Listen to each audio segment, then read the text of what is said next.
I'm being blamed for my ex-best friend attempting to take her own life, even though she's the one who hooked up with my boyfriend and threw away our 16 years of friendship. Posted by you/sapphire_trash. My ex-best friend attempted to take her own life, and I don't care. I haven't reached out. She slept with my boyfriend behind my back. We're both 20F, and we've been friends since reception, 4 to 5 years old, a UK thing. She was my sister, my rock. We stood by each other through everything. When my parents divorced, she was there to offer a shoulder for me to cry on. When her grandmother died, I was there, keeping her afloat throughout high school. I'd been dating my boyfriend, 21M, for about 3 years. We started dating in sixth form, a version of UK college, and he was my first serious relationship. I introduced him to my family. He was many of my firsts. He was sweet, a little awkward, being a gamer guy, but he treated me to date nights and always made me feel special. Maybe this is me being young and dumb, but I thought I'd marry this guy someday. This was something I told my best friend. Well, about a month ago, while my boyfriend was in the shower, I saw a text notification pop up on his phone. We look at each other's notifications all the time, so I grabbed his phone to see it. It was from her, asking if they were still on for tonight and if she should wear his favorite dress. He told me he was hanging out with friends and going drinking. Him going drinking with friends wasn't unusual, so I never thought anything of it, but in hindsight, I wonder how much of him going out was with friends and how much of it was going out with her. I saved screenshots of their conversations. I sent them to myself. I showed him the messages when he came out of the bathroom and demanded he explain himself. I couldn't contain how upset, angry, and hurt I was. An argument ensued, where I told him he was disgusting, and I left his place. Shortly after arriving home, I started getting bombarded with calls and texts from my best friend. I answered none of her calls. I couldn't stomach hearing her voice, but her texts ranged from, "She never meant to hurt me. My boyfriend hit on her first. It didn't mean anything." Then it got angry, saying I should hear her out. If I was a real friend, I would take her calls. I'm being petty and childish for not listening to her side. Then back to sad, saying I was her closest friend in the world and she didn't want to lose me. My boyfriend was strangely quiet during this time. After a few days, I got myself together enough to send them both messages. Maybe it was cowardly, but I didn't have the strength to call them.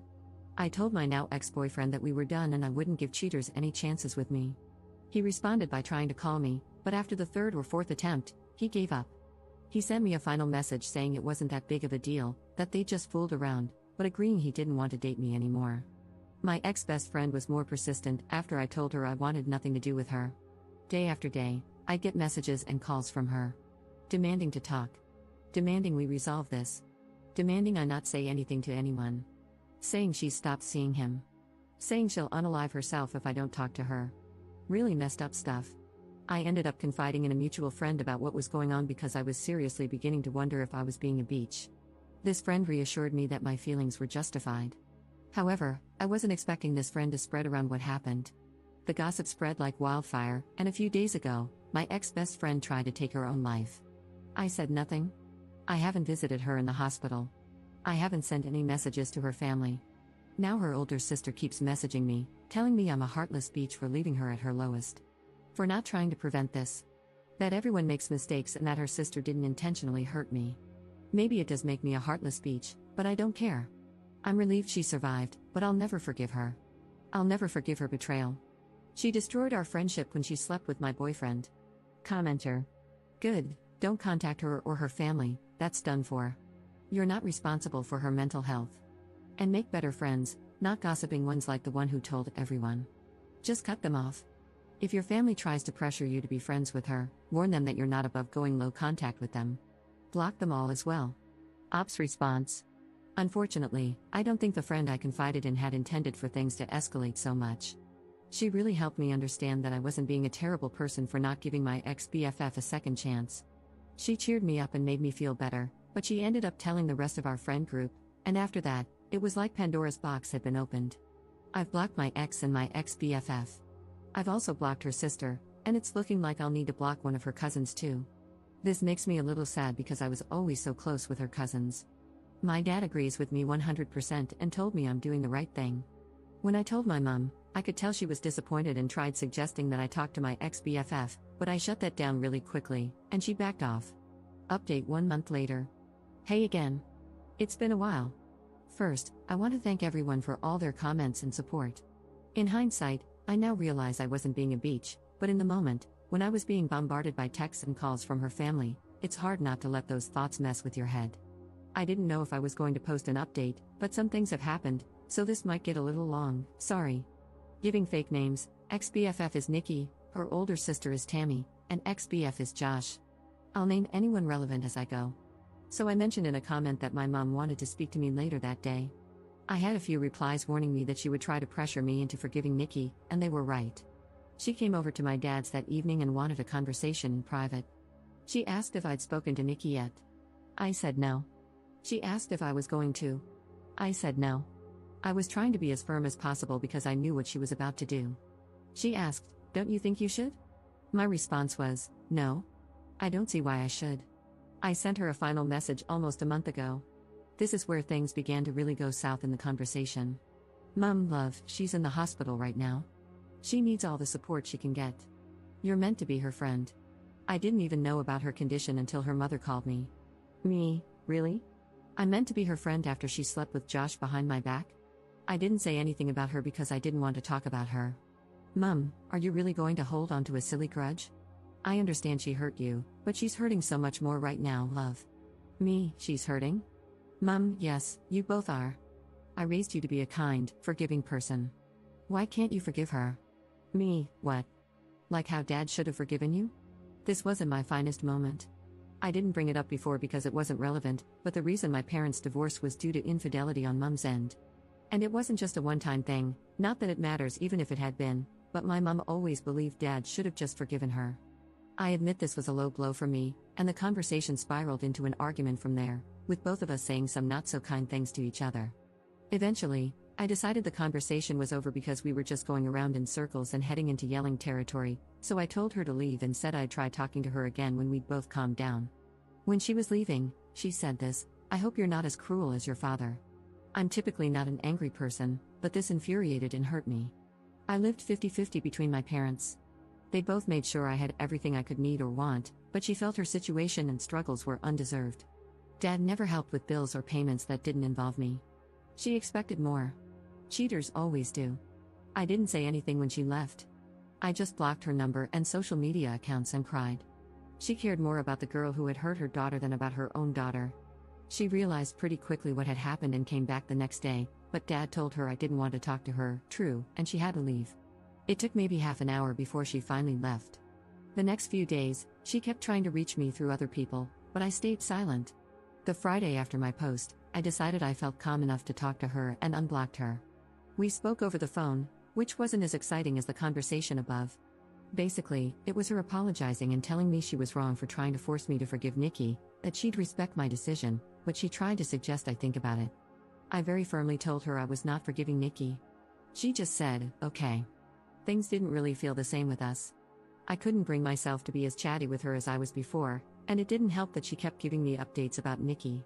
The first time she did it, she told me Nikki had been put on a 72-hour psych hold, assessed, and eventually released. I told her I didn't want any updates on Nikki's situation. I wouldn't stop her from checking in, but I didn't want to be involved. She complained and said she thought I'd want to visit her, but I threatened to block her again if she kept pushing, and she shut up. Nothing was mentioned about Nikki for a couple of weeks before Mom again broke my boundary and brought her up, telling me about how Josh had stopped talking to her, and how Nikki needed a shoulder to cry on. I again told her I didn't want to know, and this was her last chance not to bring her up or I would cut her from my life. She complained again but eventually promised it wouldn't happen again. Maybe I should have learned from my mistakes because I know my mother. She doesn't take no for an answer. It was really quiet for a while. My friends and I had all basically carried on from what happened, and even though I know a couple of them still occasionally talk to Nikki, they never bring her up around me or tell her, I hope, how I'm doing. I thought I could finally close this chapter of my life, but nope. Today, my mother called me and asked if I wanted to get lunch. I hadn't seen her in a while, so what was the harm? I headed to the Weatherspoons we planned to eat at, and who do I find sitting with my mum? Nikki and her sister Tammy. As soon as Nikki sees me, she gets up and tries to hug me, but I just raise a hand and take a step back, and this girl has the audacity to look upset. Mum immediately knows she's effed up because she's scrambling with all the excuses. It hurts to see you two fall apart like this, you were so close. I thought you'd forgive her by now. And my favorite, she made a mistake, she misses you. During this time, Nikki has been quiet, and I can see Tammy glaring at me. I'm just so effing angry and upset. I honestly didn't think Mom would pull something like this. I wanted to leave and cry, but I looked at Nikki and said, for someone who's made a mistake, she sure hasn't apologized for it yet. She had this guilty look on her face and muttered something about me having her blocked and having no way to. I said, "Is that really all you have to say?" And she just looked at me, confused. I was done. I turned to leave, and her sister started yelling after me, saying that I owed Nikki a second chance with all the trauma I put her through, while Nikki was begging me to just listen to her and talk to her. I told them all to F off and never contact me again and left. I managed to get out of there before Tammy started a fight and went home, where I sent my mom a text a while ago telling her she'd better lose my number because she no longer has a spot in my life. Then I blocked her and just cried. My dad's been doing his best to comfort me, but it just hurts so bad that my own mother did this to me. So that's where things are at right now. I'll update if anything else happens, but this whole situation really effing sucks. Commenter. Why were you still in touch with your mother when she cheated on your dad? Ops response. Because she was still my mom. I was a teenager when my parents divorced, and it was my father who encouraged me to maintain a relationship with her. Second update 16 months later. Hey there, everyone. I'm the girl who made the "my ex-best friend attempted to take her life" posts. I didn't think labeling this post like that really fit. I first want to apologize for taking so long to give you an update and to also thank you for your kind words. I haven't been able to reply to many messages, and I've had a lot, but I've taken the time to read through every single one, and I appreciate every single one of you. This Christmas has been amazing. I spent it with my family, with my dad, and I went out on Boxing Day night with my friends to party hard and regret it even harder the following day. I'm in a much better place than I was back in December 2023. That's kind of why I struggled to give you all an update, because around Christmas and New Year's 2023, I was not in a good place. I really needed to focus on myself and work on getting to a better place. As of January 2024, I have been no contact with my mother. Unfortunately, I've seen her since then, and I've done my best to avoid talking to her on the 3 occasions I've had to be in the same place as her. Not out of choice, mind you, but it is what it is. During Christmas 2023, she had expected that I would be spending it with her and her side of the family. Given the events at that time, this was obviously not happening, and my dad told her as much. She lost her mind. She refused to take no for an answer leading up to Christmas, to the point that Dad and I left for my paternal aunt's house on Christmas Eve to spend the night there. According to a neighbor, my birth giver showed up pretty early in the morning to catch us leaving, but was irate to learn we already weren't there. Thankfully, my aunt had moved house quite recently, so my mother didn't know the new address. However, we came home to parcels completely destroyed on our porch the following Boxing Day. There was even a Christmas card labeled for me, but inside was a horrible letter from my mother, describing me as the worst daughter on the planet. That honestly destroyed me, and I spent New Year's a mess. It's difficult cutting off your own mother. I spent half of January 2024 trying to fix things with her, but it came to a head when I realized I was the only one being forced to compromise. I finally cut off contact, and it's been that way since. There's been more between then and now, but I think those are incidents I'll post on my Reddit page or in the comments of this post to prevent it from getting too long. In terms of Nikki, I've heard she's doing better.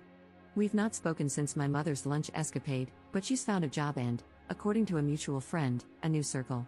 Despite everything that she's put me through, I'm happy for her. It's almost 2 a.m. here in the UK, so if I suddenly stop responding to comments, I've fallen asleep.